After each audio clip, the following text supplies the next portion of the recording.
नमस्कार दोस्तों, स्वागत है हमारे चैनल कहानियों की खजाना में।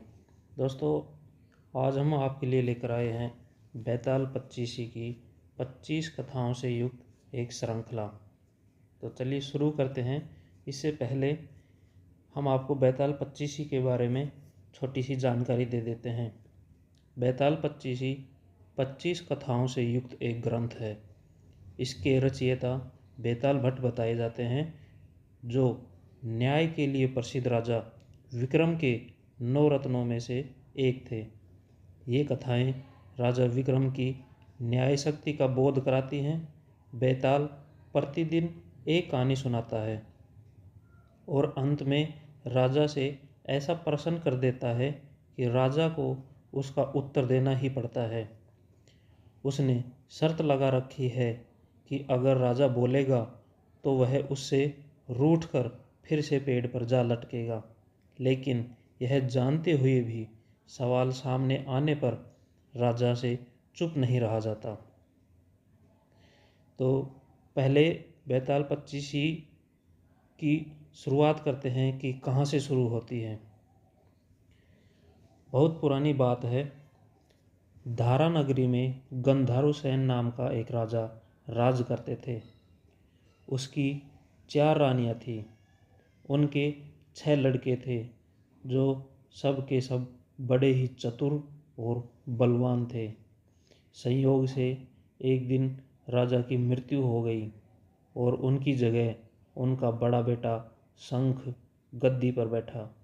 उसने कुछ दिन राज किया, लेकिन छोटा भाई विक्रम ने उसे मार डाला और स्वयं राजा बन बैठा।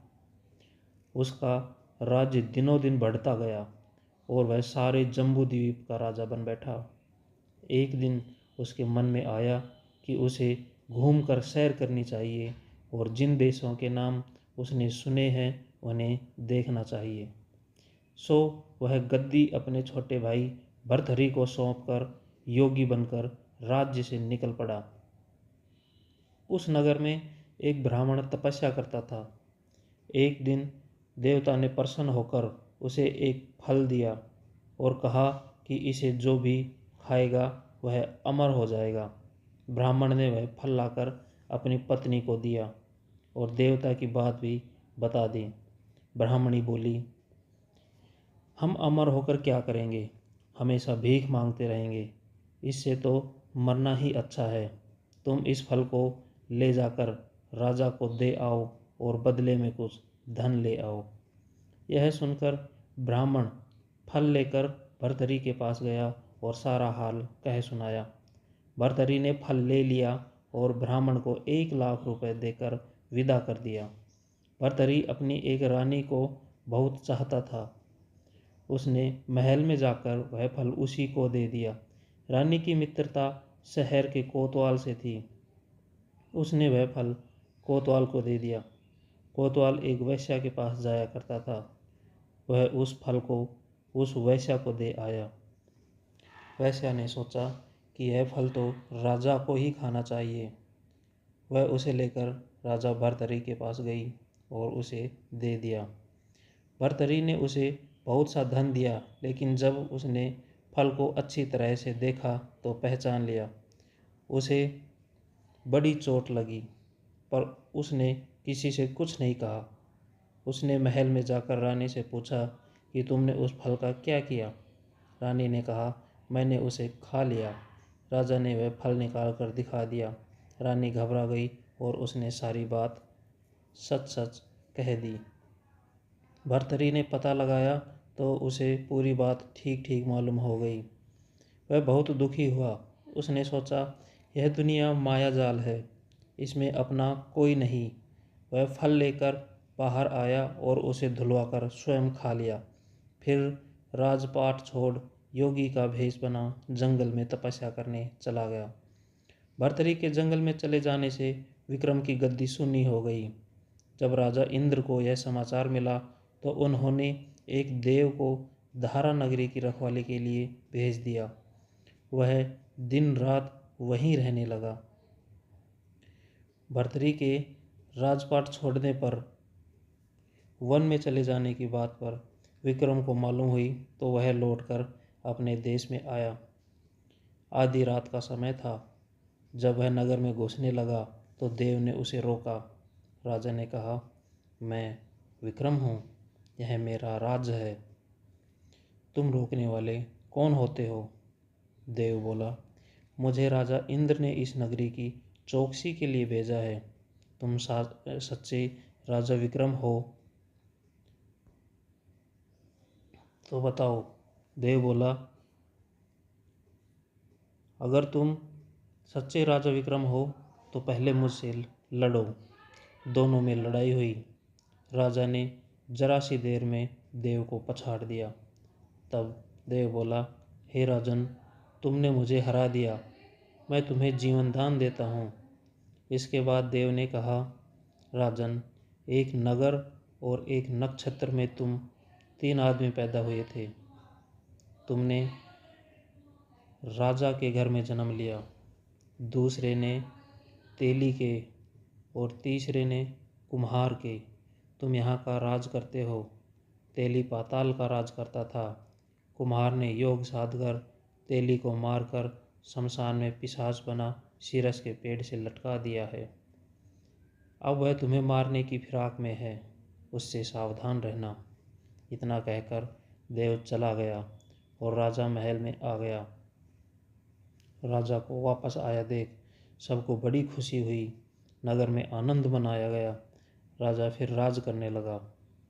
एक दिन की बात है कि शांतिशील नाम का एक योगी राजा के पास दरबार में आया और उसे एक फल देकर चला गया।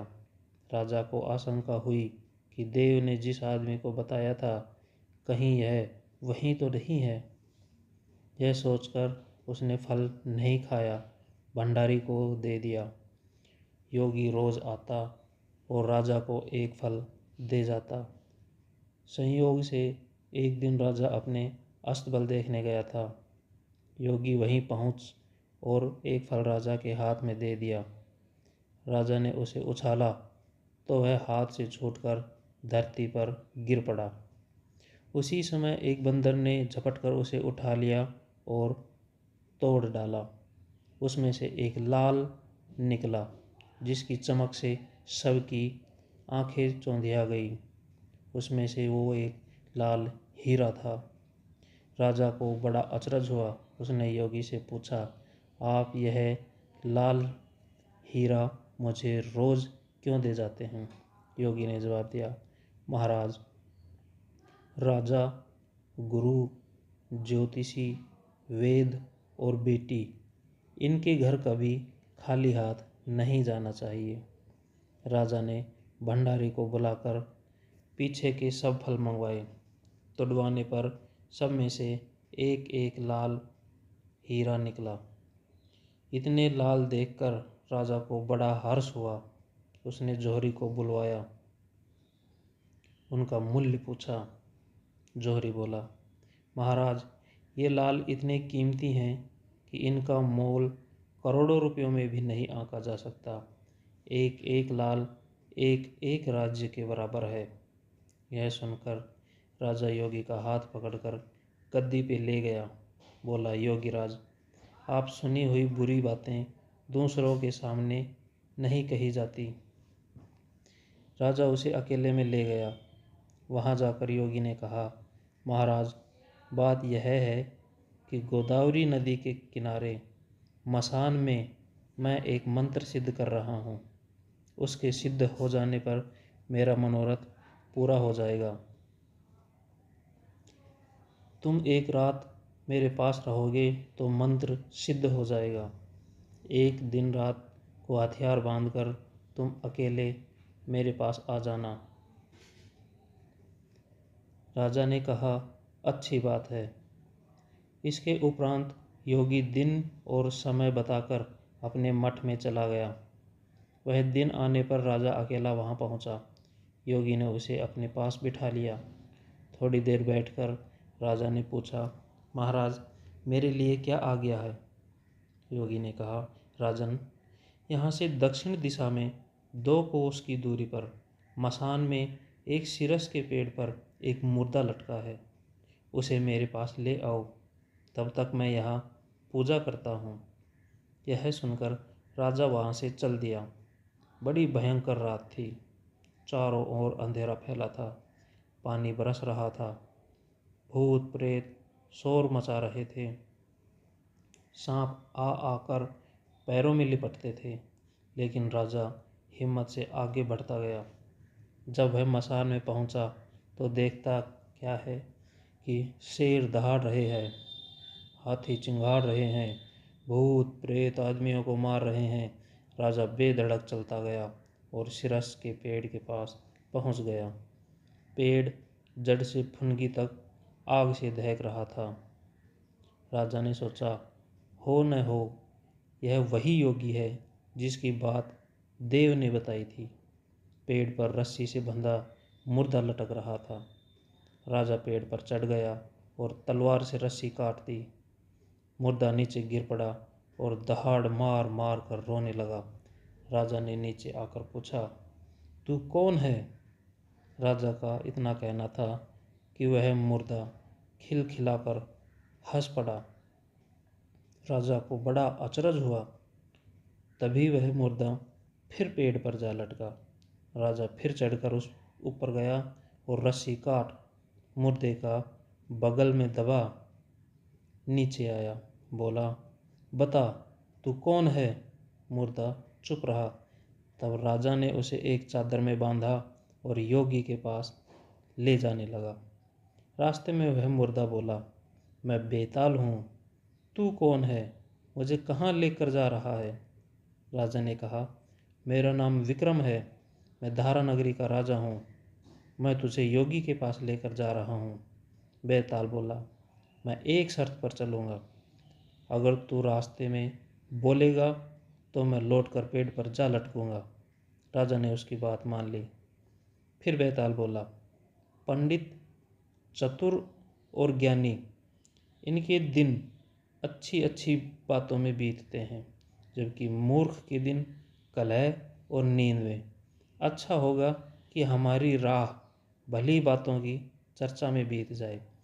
मैं तुझे एक कहानी सुनाता हूँ, लो सुनो। तो दोस्तों, इस तरह से बेताल पच्चीसी की शुरुआत होती है और राजा विक्रम बेताल को लेकर जब चलता है तो उसे वो कहानी सुनाने लगता है। अब पहली कहानी जब वो सुनाएगा तो हम आपको अगले वीडियो में पहली कहानी सुनाएंगे। जय हिंद दोस्तों, नमस्कार।